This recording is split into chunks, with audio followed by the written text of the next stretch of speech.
आदरणीय जय जिनेंद्र, हमारे साथ आदरणीय पवन जी भाई साहब खड़े हैं। और मैं कह रहा हूँ गुप्ती धाम की जो एक एक वस्तु है, चीज़ें इन्होंने गढ़ गढ़ के रच रच के ऐसा शानदार स्वर्ग जैसा मंदिर बनाया है, अपने आप में इतिहास है। जो कोई काम करता है, अगर कारीगर भी काम करता है तो वो भी इस निर्माण में हिस्सेदार है। हमारे विद्यासागर जी कहते थे अगर एक कत्तल लगी है महल में, उसका भी अपने आप में बहुत बड़ा महत्व है। अगर एक अगरबत्ती जल रही है तो पूरे देश में जो खुशबू फैल रही है वो इनकी वजह से फैल रही है। और पवन जी तो दिखते ही नहीं है, पवन बिना दिखे काम करती है। आप जो हम सांस ले रहे हैं पवन की वजह से, ये नाम प्रभु ने, माता पिता ने ऐसे नहीं रखा है इनका। आदरणीय पवन जी भाई साहब, आज बताओ, आज हम पंचकर्ण के अंतिम पायदान पर चल रहे हैं और आज यहाँ समोसरण लगेगा, लेकिन हम देख रहे हैं कि आप रोज समोसरण का दिव्य दर्शन कर लेते हैं प्रभु गुप्ती सागर जी महाराज के रूप में। आज आप कैसा महसूस कर रहे हैं इस सफलता के लिए? बोले संकटहरण पार्श्वनाथ भगवान की जय। सभी बंधुओं को जय जिनेंद्र। यहाँ पर जो पंचकल्याणक की पूजा चल रही है, विशेष आनंद और विशेष बहुत ही धर्म का काम हो रहा है और शुद्धता से हो रहा है। मुनि गुप्ती सागर महाराज कोई भी काम बिल्कुल विशुद्धि से कराते हैं और गुप्ती सागर महाराज का जो वैभव है, जो अपना ओरा है, वो ऐसा है कि जैसे आदिनाथ भगवान का हो। हम तो महाराज श्री से करीब करीब 35 साल पहले हमारे फादर जुड़े थे, उसके बाद 15 साल पहले मुझे जुड़ने का मौका मिला। साथ में गुप्ती धाम के जो पंचकल्याणक हुए उसमें गुरुदेव ने मुझे सोदरम इंद्र बनाने का मौका दिया। हम तो जो देखो सही बात में तो ये पापी लोग हैं, सुबह से शाम तक पाप ही करते रहते हैं। कभी झूठ बोलते हैं बिजनेस में, कभी नहाते हैं तो उसमें भी पाप होता है, पानी में जीव होते हैं उसमें भी हम पाप करते हैं। कितने पाप करते हैं, लेकिन पुण्य का मौका गुरुदेव। ये एक बात काट देता हूँ उनकी भाई साहब, ऐसा पापी हर आदमी हो, क्योंकि सुनो, हमारे गुरुदेव कहते हैं अगर 100 जीव बचते हैं और एक जीव अगर उसमें मर जाता है तो कोई पाप नहीं है। अगर सेना का जवान देश में रक्षा करता है तो वो कोई पाप नहीं कर रहा है। आप बताइए। आप गुरुदेव सानिध्य में हम लगातार देश हित में काम कर रहे हैं, समाज हित में काम कर रहे हैं, जैन समाज के जो विशेष हित के लिए हम काम कर रहे हैं।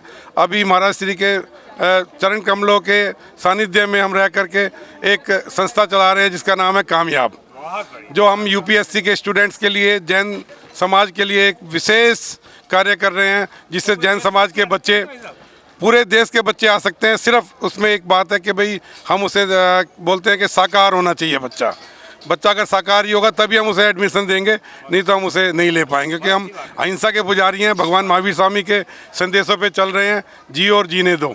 तो इसी वजह से हम साकार बच्चों को, शाकाहारी जो हैं उन्हीं को एडमिशन दे रहे हैं, चाहे किसी भी जात का हो, किसी भी धर्म का हो। नहीं, कोई मतभेद नहीं है, चाहे वो इवन किसी भी जात का हो, लेकिन शाकाहारी होना चाहिए बच्चा। और उसके नंबर इस लायक हो कि वो उत्तीर्ण कर सके, आगे बढ़ सके। ये नहीं है कि कोई भी बच्चा आ जाए, ऐसा तो नहीं हो सकता।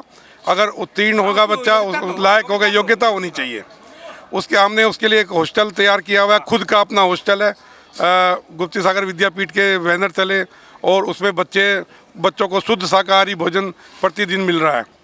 और हमारे करीब करीब अभी 9-10 बच्चे IAS बन चुके हैं ऑलरेडी। ऐसे ही महाराज श्री के सानिध्य में हम लोगों ने उनकी प्रेरणा से ये जो जिन मंदिर तैयार किया है, यहाँ पर पहले बिल्कुल मैदान पड़ा हुआ था और एक दिन का विचार आया कि भाई ये क्यों नाम ले लें, और 4-5 साल पहले हम लोगों ने ये खरीद करके और यहाँ पर ऐसा भव्य मंदिर बनाया जो विश्व की अद्वितीय कीर्ति है। अगर आप एक बार आप आकर के देखेंगे तो आपको पता लगा जैन समाज की धरोहर है ये। ऐसा मंदिर आपको दिल्ली के आसपास मुश्किल ही मिलेगा। और आप आइए, सब इसका दर्शन किए और महाराज जी के दर्शन करें।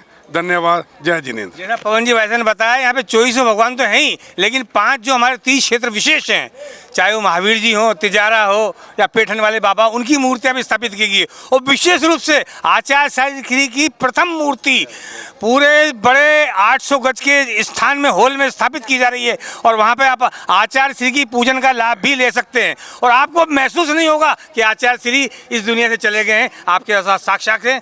आचार्य श्री अपने आप की अद्भुत महिमा है और उसमें गुप्ती सागर जी हमारे उनके आचार्य श्री के यहाँ पर मौजूद हैं, तो कोई कमी खलती नहीं है। तो मेरा आपसे निवेदन है, जैसा भाई साहब ने बोला, एक बार अगर दिल्ली नहीं भी आते तो जरूर आना और जो यहाँ का जो मंदिर है उसको देख के जाना। और यहाँ पर आपके आने जाने रुकने की व्यवस्थाएं भी बहुत बढ़िया बनाने वाले हैं ताकि आपको किसी प्रकार की तकलीफ नहीं हो। यहाँ पर एक हम हॉस्पिटल का निर्माण भी करने जा रहे हैं और साथ में यहाँ पर जो मंदिर में जो हमने वेदियाँ लगाई, 29 वेदियाँ, 29 भगवान की मूर्तियाँ, और जो मूर्तियाँ पाषाण से लेकर के और मेटल से लेकर के रजत तक की मूर्तियाँ यहाँ पर स्थापित रजत की, स्वर्ण की, सब मूर्तियाँ यहाँ पर हम लोग स्थापित कर रहे हैं। और चले, जय जिनेंद्र। और मैंने देखा कि अहमदाबाद में पूर्णमती माता जी थी, विद्यासागर जी का जो वहाँ पे एक बहुमान हुआ, जो एक हमारे कहते प्रभावना हुई पूरे देश, गुजरात में नहीं पूरे देश विदेश में, वो आपने अभूतपूर्ण थी। और अब माता जी कुंडलपुर गई है, वहाँ से देखिए अब कहाँ प्रस्थान करती हैं। अब मैं जानना चाहता हूँ बाबू जी, आचार्य जी का अहमदाबाद में जो आचार्य श्री मुझे जो आदेश देके गए हैं, जो अहमदाबाद में कार्य पूरा करना है और पूर्णमती माता जी के सहयोग से, वो मुझे अहमदाबाद में बहुत ज़्यादा है, बहुत अच्छा काम करना है। दो जगह, एक तो बड़ा मंदिर भव्य उस बनाना है 25,000 गज के अंदर, उसके अंदर धर्मशाला, लड़कियों के रहने की व्यवस्था, उसके अंदर अपने को ये डॉक्टर आयुर्वेदिक का काम, ये जो भी उन्होंने कहा है हथकरघा, वो मुझे 25,000 गज में पूरा करवाने की चेष्टा करनी है अहमदाबाद सरकार के साथ मिलके। और माता जी ने एक एसपी रिंग रोड पे बड़ा मंदिर बना रहे हैं, जो 3,000 गज का मंदिर है, जिसके अंदर एक मंदिर भी है। एक विनय जैन जी ने उसने डोनेशन दिया है, उसको भव्य से भव्य मंदिर और 8 माले की बिल्डिंग और संत निवास बनाने का कार्यक्रम चालू है। बहुत बहुत बधाई। और एक चीज़ कहना चाहता हूँ, हम इंडिया नहीं भारत को अभियान में लगे हैं और 80% सफलता प्राप्त हो गई है। अभी कुंडलपुर में भी जब मोहन भागवत जी आए थे और मोहन जी आए थे, दोनों हमारे मुख्यमंत्री जी, उनसे निवेदन किया था, अशोक जी भाई साहब भी थे, तो 80% काम हो गया। खाली संविधान में संशोधन हम चाहते हैं कि आप अनुमोदना तो वैसे आचार्य श्री विद्यासागर जी के सब कार्य करते हैं, क्या कहना चाहते हैं? क्या बस इंडिया नहीं भारत ही है। वो तो बोल आचार्य जी तो पहले दिन से भारत कहा हुआ है और हमेशा भारत ही नाम लेना चाहिए। इवन मोदी जी का शब्द भारत है, उनके साथ तो दोनों का जो आचार्य श्री कहते थे वो मोदी जी ने कहा है, तो देश का तो अच्छा हुआ। ठीक है। तो हम श्वेता जी के साथ खड़े हैं, गुप्ती सागर जी महाराज की अनन्य भक्त हैं। हम इनसे जानना चाहते हैं, इन्होंने जीवन में बहुत से पड़ाव देखे हैं और तमाम पंचकर्णक देखे होंगे, और अब आज आचार्य श्री की मूर्ति भी यहाँ पर स्थापित हो गई। कल जो आनंद आया और कल जो हमने देखा कि प्रकृति कैसे बदलती है, आचार्य श्री के सानिध्य में प्रकृति उनके साथ चलती थी, वैसा हुआ। आप बताएं आज कैसा लग रहा है आपको? मुझे तो यहाँ पे आके बहुत ही अच्छा लग रहा है। मैं सोच रही थी पहले कि मैं ना बैठूँ पंचकल्याणक में, पर अगर मैं ना बैठती तो मेरे को अपने जीवन में मेरे को बहुत दुख होता कि मैंने इतना अच्छा भव्य पंचकल्याणक मिस कर दिया। यहाँ पे मैं बिल्कुल पूजा में सबसे अच्छे उसमें बैठी हूँ और बहुत ही अच्छा लग रहा है। सारी व्यवस्था बहुत ही अच्छी है, हर चीज़ का पूरा ध्यान रखा जा रहा है। और सच में मैं दिल्ली कृष्णनगर से हूँ। बहुत ही बढ़िया, इतना भव्य पंचकल्याणक, कितना अच्छा तो आज तक भी नहीं हुआ होगा। बहुत ही अच्छा, सब चीज़ों का बहुत सही है इंतज़ाम है। किसके लिए इसको आप आभार करना चाहोगी इस कार्यक्रम के लिए? सबसे पहले तो भगवान पार्श्वनाथ भगवान को ही आभार करूंगी कि उन्होंने की ऐसे रचना है जिससे हमें ऐसा पंचकल्याणक देखने का और उसका मौका मिला। फिर महाराज गुप्ती सागर महाराज जी का बहुत आशीर्वाद रहा कि कुछ भी विघ्न बाधा से, आज केवल ज्ञान प्रोग्राम है लेकिन कुछ भी सब अच्छी तरह संपन्न हुआ है। कल सुबह मोक्ष हो जाएगा। और सारे यहाँ की मैनेजमेंट का और सबसे बड़े पवन मामा जी का, जिन्होंने इतना अच्छा सा किया। 2 पवन है यहाँ पे, पवन जन गोधा। हाँ जी, मतलब सभी का अच्छा है, लेकिन भाई देखो मेन तो उन्होंने इतना सब अपने ऊपर इतने सालों से ले रखा है। भगवान के माता पिता बने, उनकी वजह से तो पास में भगवान की है। सही बात है, वो अगर वही ना होते तो भगवान जी का जन्म होता। हाँ हाँ जी, और बहुत ही अच्छा, सच में बहुत अच्छा, कहने वाली बात नहीं है, बहुत ही अच्छा आनंद आ रहा है। कल सोच रहे हैं कल क्या करेंगे, मन ही नहीं लगेगा घर पे तो। सही, बहुत धार्मिक प्रकृति की महिला हैं। देखा आपने कितनी प्यारी बात बोली कि जब हम यहाँ जैसे आए हैं, जब घर में रहती है तो घर में रम जाती हैं, तीर्थ जाती है तो तीर्थ में रम जाती हैं, और यहाँ गुप्ती सागर जी महाराज के चरणों में आके जो यहाँ पर पंचकल्याणक में आनंद ले रही हैं, बिल्कुल यहाँ रम गई। धन्यवाद। जय जिनेंद्र। जय जिनेंद्र देव की हम आपको बताते हैं पसंद होता है। बहन माता जी क्या नाम है आपका? मेरा नाम राजकुमारी जैन है। देखिए राजकुमारी जैन तो नाम है, लेकिन शरीर देखिए आप इस उम्र के बाद भी बिल्कुल राजकुमारी लगती हैं। बताइए कैसा लग रहा है आज आपको? मुझे बहुत ही खुशी हो रही है यहाँ पर आके, और सबसे ज़्यादा पवन भाई गोधा जी ने मुझे प्रेरित किया यहाँ आने के लिए। मेरी ससुराल से 2 मूर्तियाँ आई हैं, एक पार्श्वनाथ भगवान की, मुंसुरनाथ भगवान की चांदी की मूर्तियाँ हैं।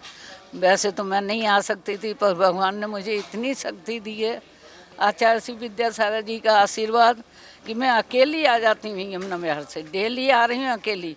और एक प्रीति जैन मिल गई थी लड़की, मुझे 2 दिन 3 दिन वो लाई अपने साथ। आज मैं अकेली आई, मुझे बहुत ही अच्छा लग रहा है।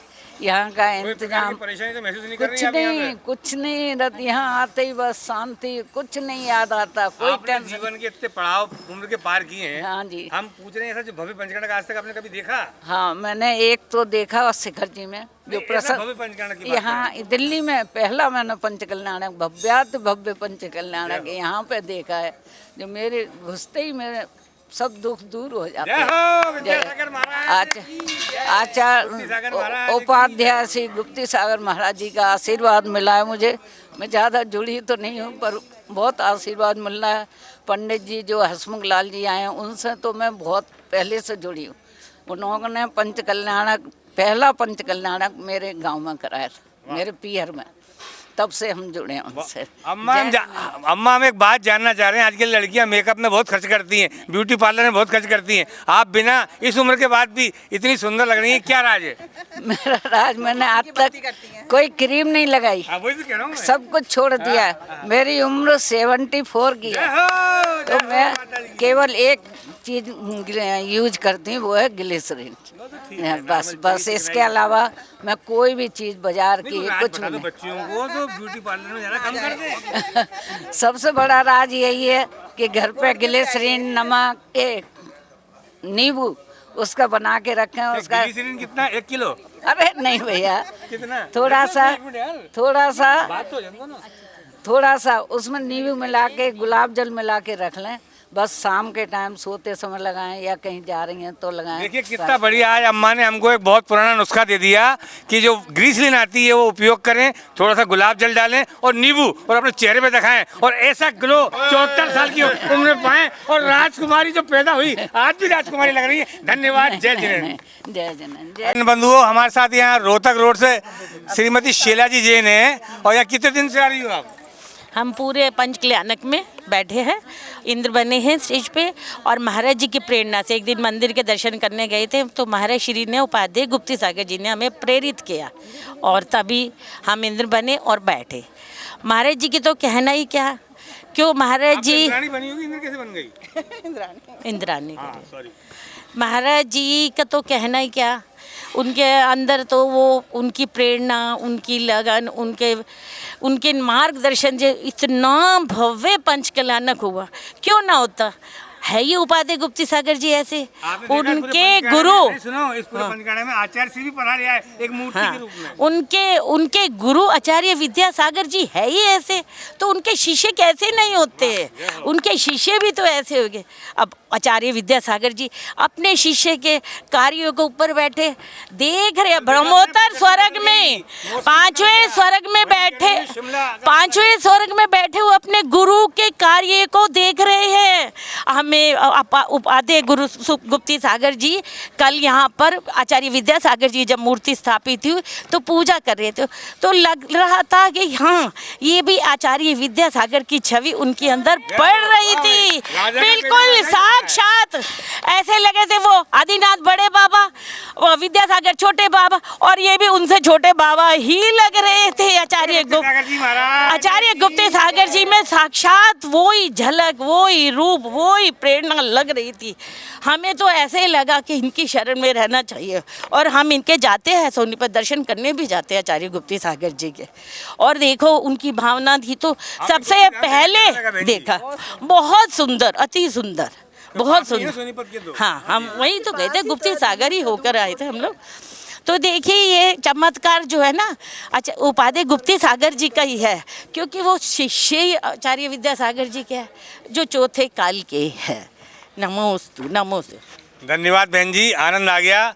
और देखिए गुप्ती सागर जी की महिमा का गुणगान तो हम अपनी जबान से कर नहीं पाएंगे, ये दिल की बात है। जैसे आचार्य विद्यासागर के बारे में बात नहीं कर सकते, पर अब गुरुदेव में आचार्य विद्यासागर जी समाहित हो गए ऐसा लगता है। कल हमने प्रकृति को देखा, जब यहाँ से वहाँ पर दीक्षा हो रही थी, मुनि दीक्षा हो रही थी मूर्तियों की, तब ऐसा माहौल चेंज हुआ। इतनी भरी गर्मी, इतना बड़ा टेम्परेचर, धूप में जमीन पर पैर रखने का पाँव कांपता था, मतलब जलता था। लेकिन उसके बाद जैसे ही वहाँ पे दीक्षा प्रोग्राम चालू हुआ, एकदम जाने कहाँ से बादल घुमड़ा है, बरसात हो गई और पूरा शिमला मनाली जैसा माहौल हो गया। और शिमला मनाने वाले वहाँ पे छोड़ के यहाँ दिल्ली आ रहे हैं। धन्यवाद, जय जिनेंद्र। ऐसे गुरुवारी